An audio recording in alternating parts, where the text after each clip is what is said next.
Moi, c'est Chérif Aïdara, je suis le fondateur de l'association Cap Africasia.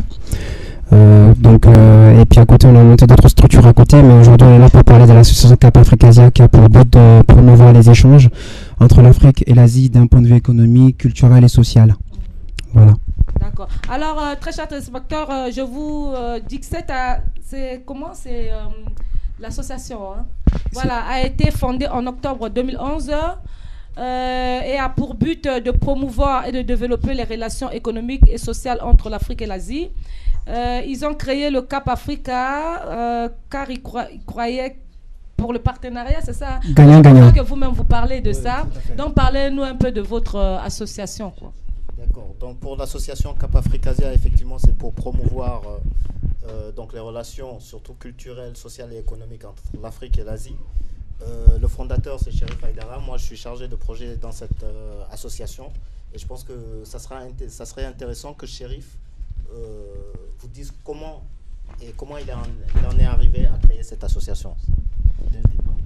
C'est quelle idée qui vous est venue pour créer cette association et depuis quand? D'accord, ça fait des années en fait que ce projet m'est tâté en fait. C'est parti d'un constat en fait lorsque mon père était à l'ambassade du Mali en Chine, donc c'était en 98. On avait beaucoup d'entreprises, d'associations qui venaient en Chine pour essayer de faire des affaires en Chine. Sauf qu'ils avaient des difficultés liées à la langue et à la culture en fait. Et donc à partir de là, on s'est dit comment on pouvait aider ces entrepreneurs maliens qui venaient là-bas d'un point de vue économique. Donc en faisant face aux problèmes culturels et linguistiques.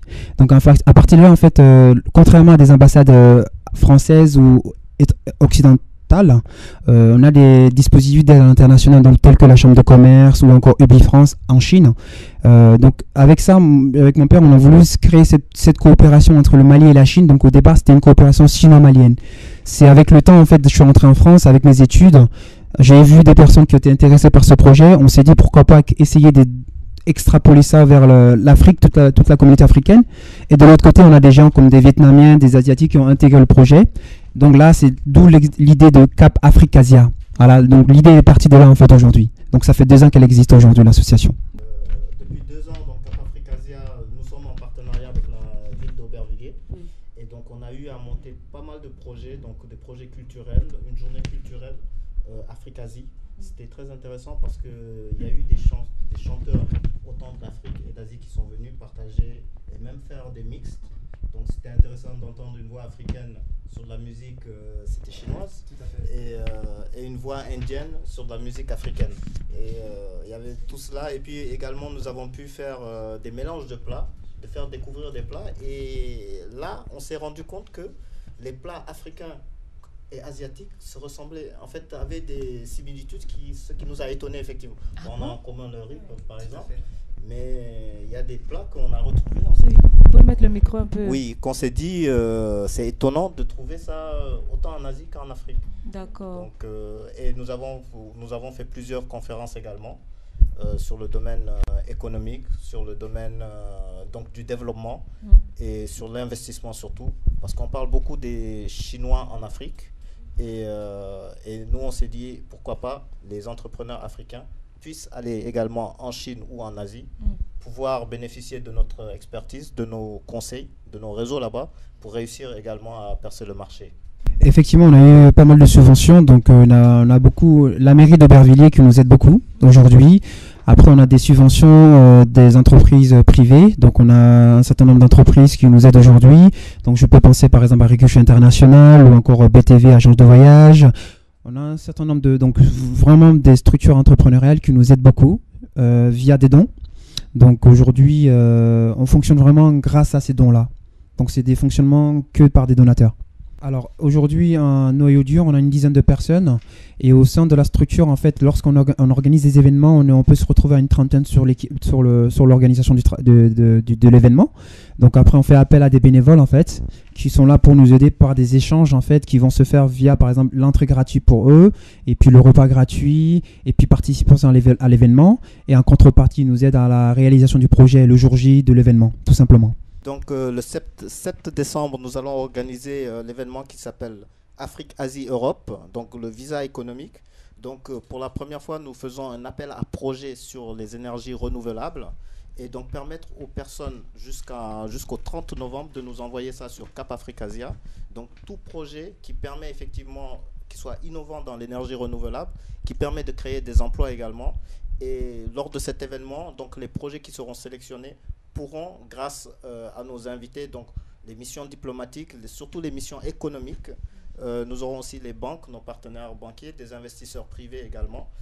Donc les meilleurs projets seront sélectionnés et permettront donc aux meilleurs projets de trouver une source de financement, mais également de l'accompagnement. Énergie renouvelable, en fait, tout simplement, c'est un thème qu'on a sélectionné aujourd'hui. On avait plusieurs thèmes en fait qu'on avait sélectionnés. Il y avait énergie renouvelable, il y avait ressources naturelles, il y avait tourisme, développement durable, et il y avait tout ce qui est investissement bancaire. Alors, on est parti d'un constat toujours. En Afrique, aujourd'hui, qu'est-ce qu'on a besoin? On sait ce qu'on a, notamment des ressources naturelles. On sait ce qui nous manque aujourd'hui, c'est notamment tout ce qui est investissement, de l'argent, etc., pour développer des activités infrastructurelles. Et au final, à partir de là, on s'est dit pourquoi pas essayer de commencer sur un projet concret où on peut développer quelque chose. On n'a pas voulu aller sur plusieurs projets ensemble. Donc, énergie renouvelable, c'est la première édition sur ce type de conférence. Mais la deuxième édition, ça sera sur énergie renouvelable. Mais on est parti d'un constat dans les pays africains. Le Mali en premier, parce que Chérif, effectivement, fondateur, vient du Mali. Moi, je suis du Sénégal. Nous avons également des personnes du Congo, du Cameroun, Togo, Bénin. Et donc voilà, ces pays, grâce à nous déjà, seront à l'événement. Et puis nous ferons une diffusion, une communication, parce que nous avons les mêmes problèmes, la même problématique, les mêmes spécificités dans toute l'Afrique. Et donc nous allons essayer de coordonner tout ça avec tous les pays africains. Aujourd'hui, on a un certain nombre de partenaires. Aujourd'hui, donc, je ne vais pas pouvoir donner la liste de tous les partenaires. Donc, il y a la mairie d'Aubervilliers. On a aujourd'hui, par exemple, la Plaine Commune qui est derrière nous. On a donc la BNP Paribas qui est en train de nous aider aussi. Nous avons donc Ricochet International. On a ABC Innovation, African Business Club. On a ensuite Aisha Service, Cisco Express, Diane Gold, Terre Jaune d'Afrique, Africasia World Connections.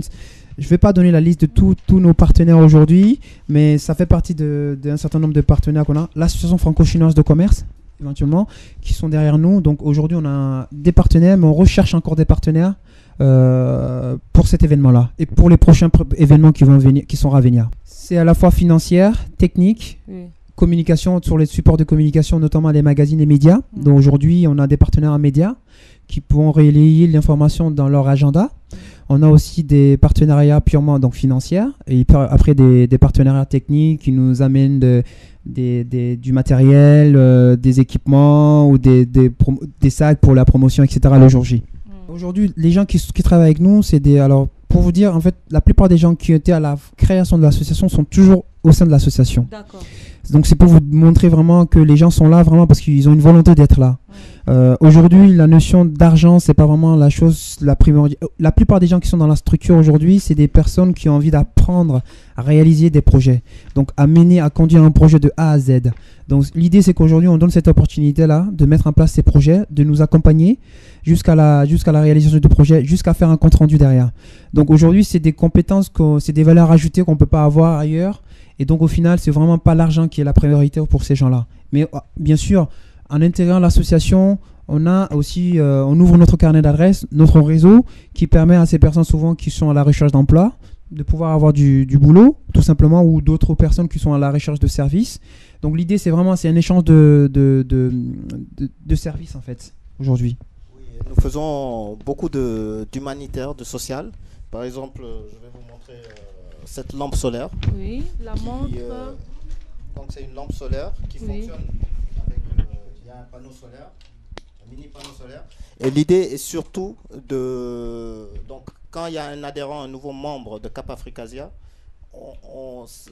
ça permet d'acheter cette lampe solaire et de remplacer les lampes à pétrole qu'il y a en Afrique. Ah, d'accord. Vous voyez, donc ce qui fait que et la spécificité de ça, quand on va dans les villages en Afrique, on voit souvent les lampes à pétrole Et puis les personnes, nos tontons qui jouent au domino ou aux cartes, ils ont la petite radio là à côté. Et là, tout est inclus. Donc il y a la radio. On peut même on peut charger tous les portables. Donc vous voyez ici, iPhone, Samsung et tout. Et tu fais une démonstration. Donc voilà. Parce que là, vas-y, mets. Donc voilà. Ça allumé seul. Voilà, parce que c'est une lampe solaire. Ah. Dès que la nuit tombe, Avec un panneau solaire. voilà. Donc dès que la nuit Ah, tombe, oui, elle oui. s'allume. En plus de ça, ça Automatique. fait radio. Mais dis donc, hein, c'est vraiment... Et chargeur téléphonique. Donc pour Et les ça parents vient qui de sont la en village. Chine alors. On a des partenaires avec qui on a travaillé sur ce projet, qui nous fabriquent ça. Aujourd'hui, on est arrivé à une phase où on va créer on est en train de mettre en place une usine de fabrication en Afrique. On est en train de créer en fait une usine de création qui va se faire directement locale au Mali, qui fera le montage du projet et qui va créer de la valeur ajoutée, de l'emploi local. Et on a des institutionnels qui sont avec nous pour le développement de ce projet-là aujourd'hui. Ah, d'accord. Alors, en tout cas, vraiment, c'est vraiment... Hein, je ne m'attendais pas à tout ça. Il y a la radio. Moi, je pensais que voilà, il fallait être au soleil pour... quand on parle de l'énergie renouvelable, je pensais qu'il faut être au soleil pour... Ah, mais dis donc, c'est vraiment bien. Hein, c'est vraiment bien comme projet. Je pense que vraiment, ça va intéresser beaucoup de gens, pas qu'en Afrique, hein, même ici. Hein. Tout à fait. Hein, Tout à fait. Les gens qui vont souvent au camping, les voyages, un peu tout, ils peuvent tout amener hein, voilà, pour faire beaucoup de choses. Hein. Mais on y tient surtout pour les enfants dans les villages pour qu'ils puissent, après que le soleil soit tombé, puissent continuer à lire les livres pour l'éducation. Donc c'est pour ça qu'on va faire des dons comme ça pour chaque membre qui... Ils peuvent même cotiser au niveau de Cap Africasia. On enverra ça dans un village en Afrique. Mais donc ça c'est déjà en Afrique ou c'est en cours? Ça a déjà été envoyé. Il y a une partie qui a déjà été envoyée. Et donc c'est en cours. Vous voyez, il y a le logo Africasia, notre logo même. C'est vraiment un bon projet. Hein. C'est vraiment... Ouh là là là là là là. Je ne m'attendais pas à tout ça. En tout cas, je suis vraiment... J'ai jamais vu quoi. Ah d'accord. Vraiment, en plus, il y a la radio, il y a tout. On peut danser, on allume quelque part, on peut être soit dans une forêt, on met ça et on met la radio. On ne s'ennuie pas. Hein. Et puis on peut charger son portable. On peut charger en plus son portable. Donc, le projet de ça, c'est vous qui avez fait ce projet ou c'est... Alors, c'est le projet qu'on a appelé Lumière pour tous, en fait. Et toujours, c'est parti d'un constat, comme Baba il a bien indiqué.